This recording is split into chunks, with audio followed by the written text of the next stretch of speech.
Welcome back. My next guest does it all. He is a Canadian music promoter, a motivational speaker, and instrumental in founding urban hip-hop radio station Flow 93.5. He is a recipient of many awards, including the Bob Marley Community Role Model Award, the Urban Music Association of Canada's Special Achievement, and my favorite, Media Personality of the Year.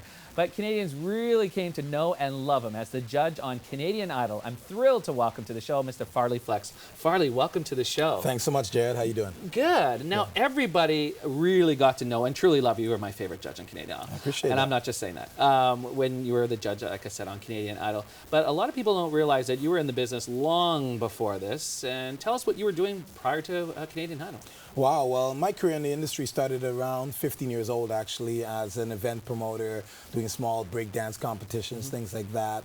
That evolved eventually into small concerts, hip-hop concerts, and so forth, bringing bands like Leaders of the New School, Fushnikins, etc.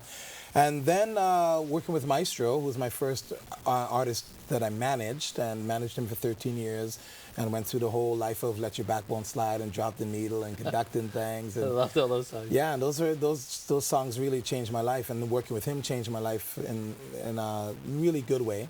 And then the landscape for radio changed, and I got involved in the effort to launch Milestone Radio, the parent company of Flow 93.5, and we did that. And then I got a call for Canadian Idol. Wow, just like that. Yeah. Now let's talk a little bit about Canadian Idol, because I think I can speak for not all Canadians, but most Canadians that we really missed the show. The show, I think, it catapulted a lot of people to some great things. You saw so many people. I have to tell you, my cousin, Jaret Sereda, was on the show too. He didn't make, I think he made the top 50. But when you saw all that talent coming through, how many of those were true talent, and how do you define talent? Because you see a lot of people on TV, they necessarily don't have the talent. Jersey Shore as an example. You see a lot of people that are on TV, they necessarily don't have the talent, but they have the it factor, so to speak. Absolutely. Talk about that a little bit, because it's interesting. Well, the X factor, as defined by professionals, would be things like charisma, right?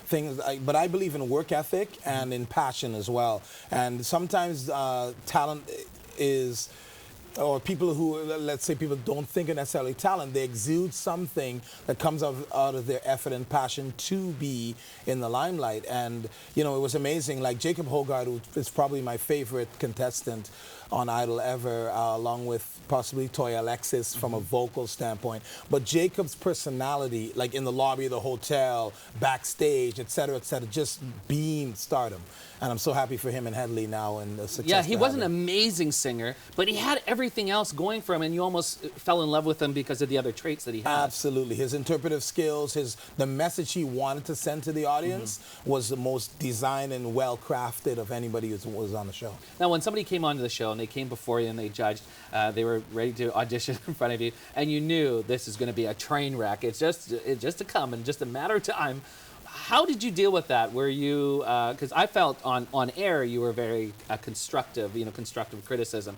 But when somebody really doesn't have it, are you honest? Do you tell them, or you hope for the best and say, hey, keep working hard and go for your dreams? And absolutely. What I always try to do is just transposition myself and be in their shoes and think about how much this means to them. And what that inspires me to do is then share with them, maybe, or introduce them to other aspects of their capabilities that they might want to pursue instead of singing. Because there are a lot of people who are great songwriters and terrible singers, great dancers and terrible singers, and things like that, great guitarists and terrible singers. So you might want to, I try my best anyway to advise them of those possibilities as well.